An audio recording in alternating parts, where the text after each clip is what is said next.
দিতেন, মর্যাদা দিতেন, শুধুমাত্র সেই বিষয়টিকে স্মরণ করে তরবারিকে খাপে ঢুকিয়ে তিনি সেখান থেকে ফিরে এলেন। প্রিয় নবী সাল্লাল্লাহু আলাইহি ওয়াসাল্লাম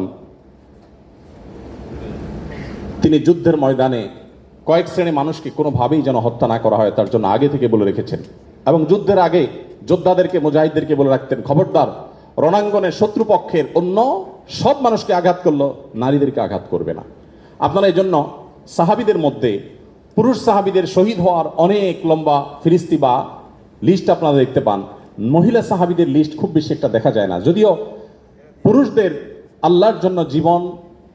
উৎসর্গ করার এই পথের সর্বপ্রথম পথ নির্দেশ করেছেন যিনি,